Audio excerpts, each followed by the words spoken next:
Hello everyone, Cataclysm BTD6 here, and today we're going to be doing episode 14 of the Ascension Series. If you haven't watched the previous episodes, just hit the link in the top right corner and check them out first. Today, we're going to find out how long you can survive in Bloons Style Defense 6 with only $1,400. The rules are simple. I can only spend up to $1,400, no more. Monkey knowledge is allowed, I'm not allowed to use any continues, and the challenge ends when my lives hit 0. Now that we got those out of the way, let's jump straight into it. As always, challenge browser and challenge editor. Now you may know that 26.0 has officially released, but I haven't updated my game yet, and seeing as we don't actually need Psi, the balance changes won't affect the Ascension series that much, so I'll just wait until another day to update the game. Going to grab the Alchemist, place it here, same as always. Gonna put it on strong now, along with Sorda, as, well, you know, be kind of smart. And now that we have 470 left over, it's not enough for Acidic Mixture Dip, but what it is enough for is a better range of military monkeys. So I think I actually want to go with the Dartling Gunner, as that has a gigantic amount of range. We would greatly benefit from having it in our tower arsenal.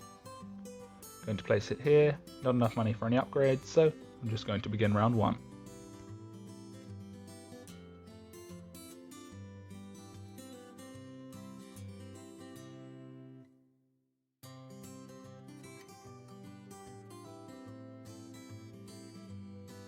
Now, you may be wondering why I picked something like the Dartling Gunner as opposed to the Monkey Ace. Well, my reasoning for this is the Dartling Gunner has an incredibly high attack speed, and its micro is a lot more manageable than the micro required for the Monkey Ace. See, with the Dartling Gunner I just have to move up and down or such and such. With the Monkey Ace I have to understand the complex movement patterns of its circle, figure 8 and infinite patterns, and I'll be honest, I'm absolutely garbage at Ace micro, so probably for the best that I chose the Dartling Gunner.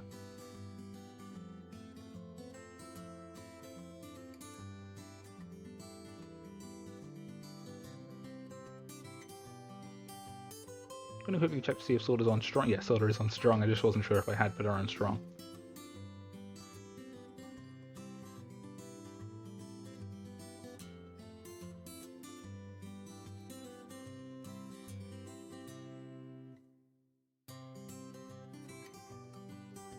I'm not sure if this is the best placement for the Dartling Gunner, as I don't use it that much, but I think I probably would have been better off placing it on a straight, so sort of along this line here. But so far it seems to be doing fine, it deals with the balloons as they come in, and it probably won't create a regrow farm. And one of the major reasons I picked the Dartling Gunner over the sub is because it will play a massive hand in stopping regrow farms from going out of control, as I'll be able to pop the balloons at any place on the map, which means they won't have the time to regrow infinitely into sort of a giant swarm of rainbows or ceramics there.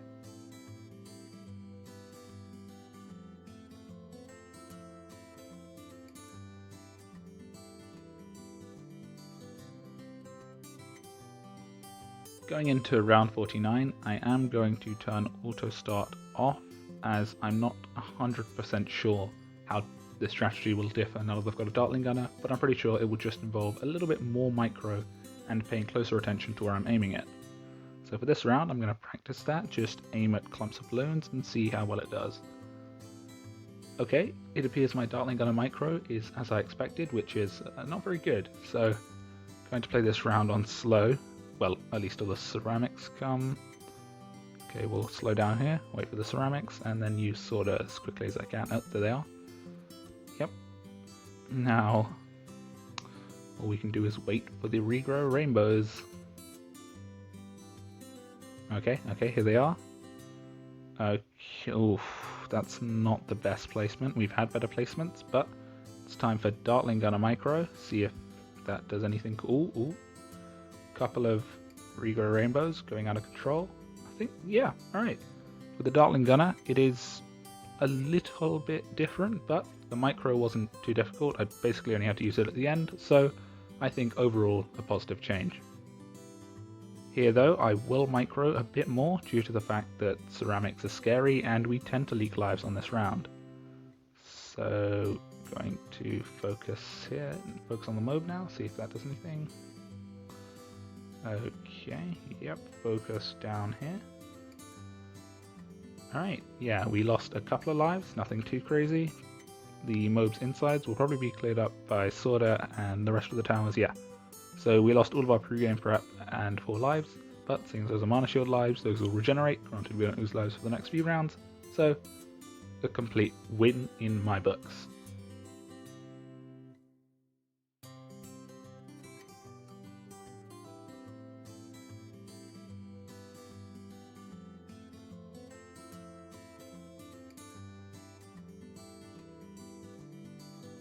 Tiny bit of life leakage there. I think I probably should have used Sorda's Leaping Sword ability. Not as late as I did just now, that was a bit stupid, but it's pretty much all the way up now, so we're probably fine. Okay, we are leaking substantially more lives than I was expecting, in the fact that we are leaking any lives at all, but that should probably be resolved after this round as Sorda will gain access to Sword Charge, and well, that'll pretty much just solve all our problems, won't it? The Dartling Gunner is doing a serious amount of damage to the BFB. I am actually liking the fact that it can do damage to mobs more than the other towers because it has pretty much full map range, so... Oh, I forgot to use Sorda's Leaping Sword like a complete idiot. Oh no. Ah, that was stupid of me. I was just spending too much time loving the amount of damage the... Ooh, this isn't good. Fine. Oh, shoot. I just remembered. We're not supposed to use Sword... Oh, boy. This may be around 61... God, this just gets worse and worse, because I just remembered why we can't use Sword Charge on round 60. God. Slow down. Hope for the best. No, yeah. Okay, that one was on me. As someone pointed out last video, why don't I allow continues for the Ascension series? Because with continues there, I'm not sure if he would have been able to pull through, but honestly, not using Sword Charge for round 60 would have probably been a much better idea. So the reason I didn't allow continues was initially that I was quite bad at micro.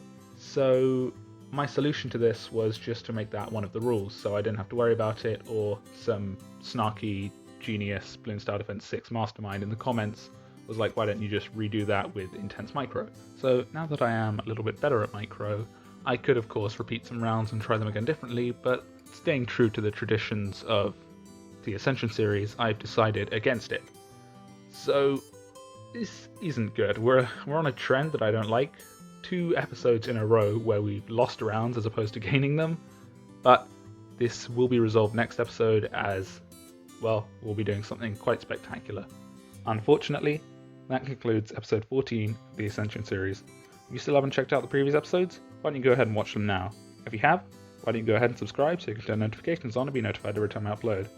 That's all from me today, folks. Till next time, goodbye.